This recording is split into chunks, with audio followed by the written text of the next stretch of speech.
From Ruinous Media and KAOS 89.3 FM in Olympia, I'm Markley Morrison, and surprise, this is another special bonus episode.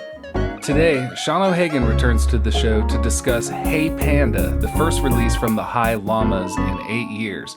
When we last spoke in 2021, he had dropped the High Llamas moniker and forged a new path under his given name, embracing more contemporary influences.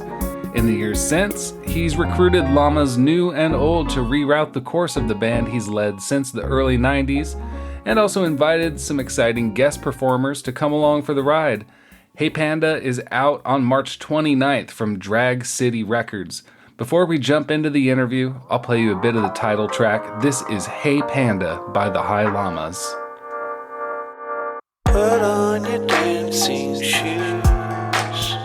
Put on your dancing shoes.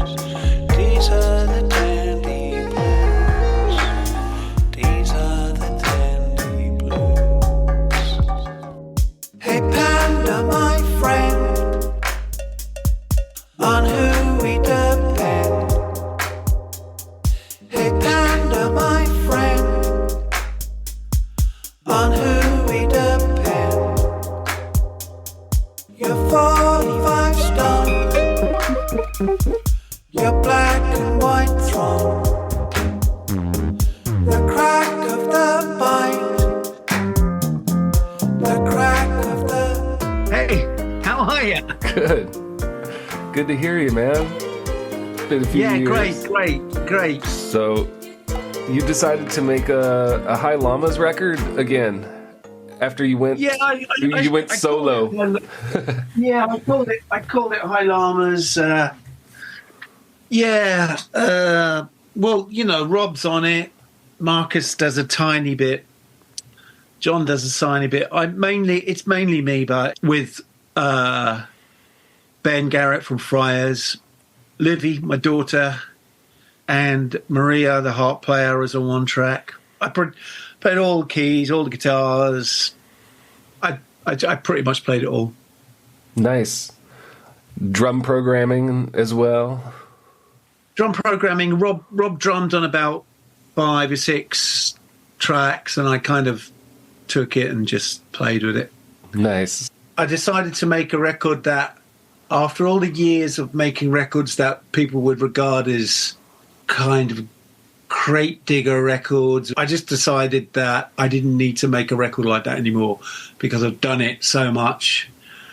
And I really wanted to respond to the way music had changed for me and the music I listened to and what made me happy. And that really is much more contemporary music. So I wanted to fully acknowledge that and basically try to kind of connect my musical knowledge and my writing voice with contemporary sounds in a way that really works, that isn't embarrassing, and also prove a point that my generation can reach out to an incredible generation of new musicians and find a commonality.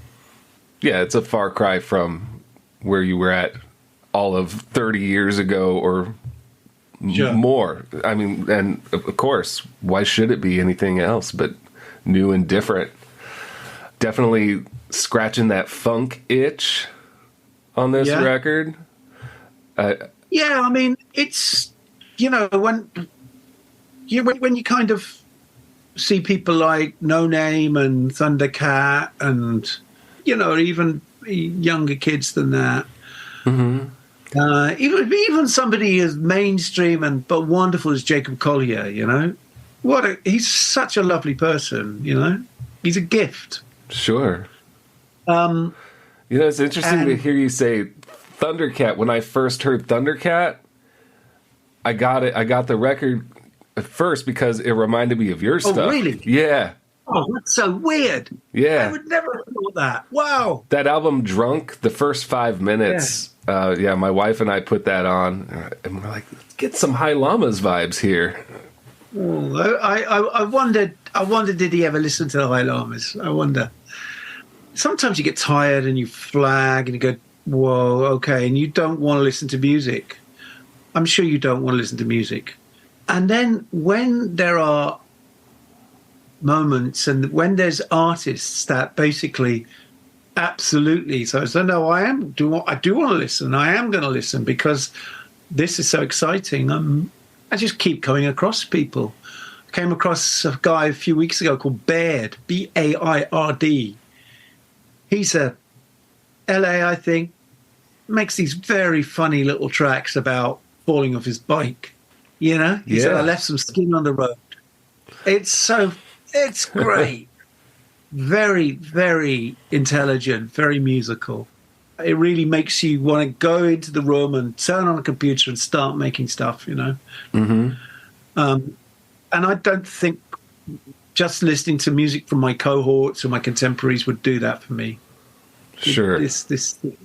You're surrounded by youth. You've got four little young. You've got four. Well, one probably isn't so young now. I don't know. How old's your oldest? She's about to turn 9. Okay. Well, when she's 9, she's probably got a lot of music already. Mm-hmm. Definitely. And you know, they feed it back to you. They really feed it back to you. You know. Sometimes you get a reputation. Oh, Sean, yeah, High Llamas, guardian of taste. It's always great. It's always great taste. You know, guardian. You know, I will forever listen to the music that always inspired me. Making this record is demonstrating a point. I think Solange was the big change for me. Yeah, that's what did it. That's what flipped a switch for you. I think so. Yeah, and it was she worked with a guy called Christophe Chassol. He wrote with her. He produced. He's a French guy. He's fantastic French, and she worked with John Carroll Kirby, who made Eddie Chacon's records on Stone's Throw. Those records, that was like, this has got it all. It's got ambition. It's got a little bit of soul. It's got Marvin over here, and it's got like an experimental edge here, over here. This could be European experimental music. It's got soul, and visually it's beautiful. And then here in the UK, you've got kind of new pop artists like Jungle. Have you heard Jungle? Irresistible disco. So much good stuff. Nice. Well, Hey Panda, this record is very playful. That's the first thing I picked up on. So, yeah. Mission accomplished. A lot of humor. Yeah. Fall off the mountain. Been up here far too long. You're calling, we're dry stone, dry bone, beating and singing the hills that I'm coming. Here when you're starting, we're doing the crossing. Home, home, the hill is our home. Home, home, the hill is our home. Home, home, the hill is our home. Home, home, the hill is our home. What was the first instance where you decided to bring in the pitch-shifted vocals, which kind of became a motif of the album? Okay, I'd worked with Ben Garrett from Fryars, who made a record called God Melodies, which I made with him. Fryars is half my age, very, very talented man. And I was doing arrangements and writing, and I was in a studio where, you know, the driving apparatus was coming from R&B, you know? Mm-hmm. And it was a different experience. The way people monitor is different. The references, what they know and what they don't know. Mm-hmm. So they don't know a lot. When I say don't know a lot, they'll play. I say, this is really feeling like it could be Dr. John. And they go, yeah, tell me about Dr. John. So I go and play a load of Dr. John. And it's, wow, I've never heard that before. That's really great. Wow, that little thing, we could do that.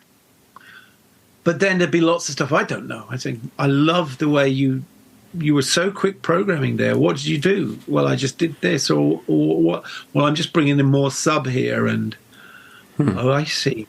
Okay, so you're bringing in sub, so you're providing a pulse and a note at the same time, but you're not even aware of it. Yeah, that's the eye. That's how it works. Wow, it works really well. So a little bit of skill swapping going on, intergenerational skill swapping. That was amazing. And I learned how to tune the voice for it to be really musical. And I liked it. And I did it first, on the Wilder Welcome when I did that little single. And then I did a little bit went on to Radom Calls. But then I really jumped in on Hey Panda. And then when I was working with Bonnie Prince Billy, and I said, we're going to make some gospel songs together. And he gave me some lyrics. And I said, I'm going to tune my voice. And he said, tune my voice as well, please. I want it tuned. Nice. So you did Bonnie Prince Billy, who's this kind of guy who's now, for 30 years, he's been, this kind of folk hero. But he wants to say to his audience, listen, you know me as this. But you know something? I listen to R&B records as well, and I love it. And I listen to gospel, and I love it. So I represented him like that, and it sounds great. It really works. He sounds so good on the record, I think. Every call from you, Lord, every man in song. It seems like I've been the hungriest man in the world for so long. Every call from you, Lord, every man in song. It seems like I've been the hungriest man in the world for so long. Oh, I've never denied myself anything, yet my whole life is as one spent fasting. That's Will's lyric, and that's Will's vocal with my vocal. Beautiful work. Do you have any ideas for live arrangements of any of this material? Is that a priority? I'm looking to see how I can do it. Maybe what I'll do is I'll be me, a couple of singers, one other player, and a box. I can press a couple of buttons.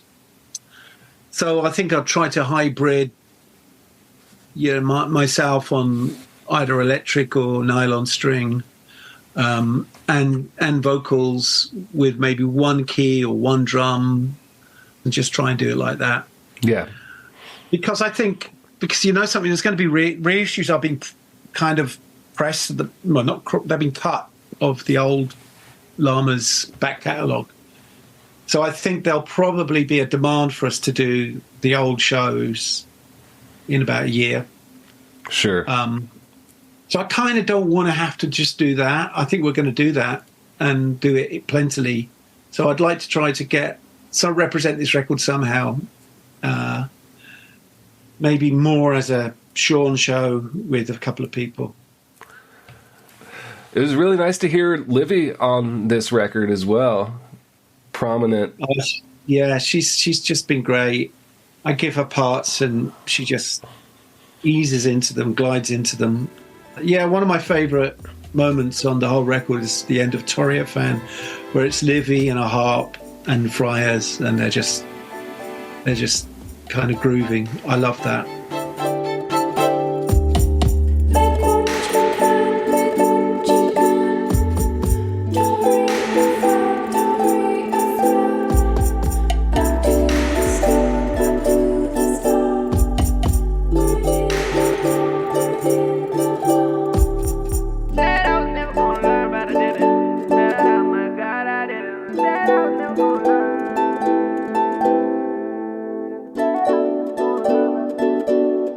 She's been so good and so informative and defining for me. Her addition to the album kind of made me recall a little bit, say, Snowbug, Buzzlebee, but in a completely different universe. I'm really looking forward to those being, like Snowbug, being reissued, because I think people missed that record. And I think I've told you before, it's my favourite High Llamas record today. I think we were doing something really odd on that record and nobody got it. But I think the world might be ready for it now. Mm-hmm.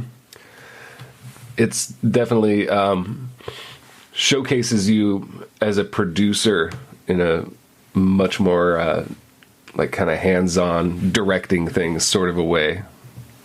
Thank you. Yeah. Thank you. So you've been keeping busy with producing and arranging and all the usual business as well. Yeah, I've been doing that, arranging. Yeah, did the choral. That choral record, beautiful stuff. I heard that recently. King Cruel.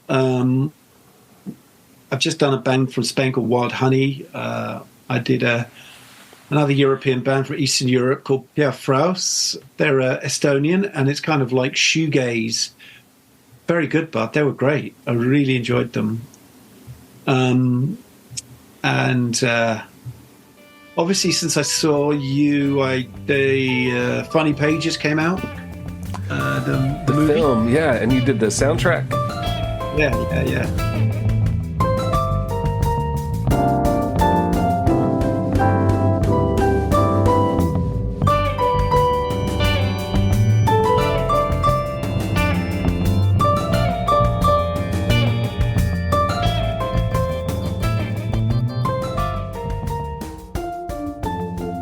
That was great. Owen Klein, what a man. And I've just been in France. I was working with Chanel, doing an art installation, playing with about a wonderful band called Catastrophe from Paris, and Bertrand Bergelat, who you may know his music. I don't know if you heard the wonderful Pearl and the Oyster record, Coast to Coast. No. Oh, they're great. They're on Stone's Throw.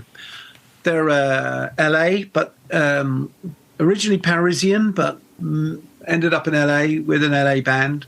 They are so good. Coast to Coast, it's on Stone's Throw. You will love that record. Okay. It's always surprises coming from you. And Hey Panda, instant classic. Thank you very much. Yeah. And it was basically during lockdown, I followed every day this panda who ate carrots. He was in a zoo in China or somewhere. And he'd just be having his carrot breakfast every day, and I'd watch him every single day, and he became my friend. And a lot of the record is about having trouble learning in the classic way, being a slow reader, and struggling with dyslexia in a day way before people knew what the hell it was. Mm-hmm. Just thinking that dyslexic people were just bored or lazy, and not understanding that some people learn walking around a room, memorizing things, or you learn by doing, or you learn kinetically, and other people need silence and solitude. But for some people, silence and solitude is impossible. They have to have kinetic movement, and I found that's probably me. So a lot of the songs, like Torre Fan, is about that. Is about learning through doing. Make what you can. Make what you can. Torre Fan. Torre Fan. Powerful stuff. Yeah. Yeah. All right. Well, Sean, thank you for sharing once again. It's a pleasure. It shan't be the last time. Yeah, and I'll let you go back to your incredibly hectic life. 4 beautiful kids, 4 different ways of engaging in the world, and I'm just hoping you're going to sleep. I'm hoping you sleep at night. I'm sure you do. Yeah, a little bit at nighttime. Yeah. Yeah, and sometimes a little power nap on the sofa. Yeah. If I can get the kids to sit still next to me. Yeah, that's beautiful. That's beautiful. Okay, well, thank you for this. Yeah. And take care now. Bye-bye. Bless up, Sean. Later. Bye. Thanks for joining me again today. I'm Mark Lee Morrison, and this has been a bonus episode of Low Profile, this time featuring the High Llamas' own Sean O'Hagan. If you enjoyed this episode, dig back to Low Profile episode 44 for an in-depth retrospective conversation with Sean, including his work with Micro Disney, Stereolab, his work as a producer and arranger, and all the High Llamas records before Hey Panda. Low Profile is a part of the Ruinous Media Network and is available wherever you get podcasts. For relevant links, find this episode's page under the bonus tab at lowprofilepodcast.com. This show is supported by listeners like you via flexible monthly donations at patreon.com/lowprofile. Low Profile receives in-kind support from Rainy Day Records, San Francisco Street Bakery, Old School Pizzeria, Schwartz's Deli, and Schurler Easy Premium Shitty American Lager from Three Magnets Brewing Company. There's another bonus episode coming out soon, and then after that, it's the 81st episode of Low Profile featuring Mayo Thompson of the Red Crayola.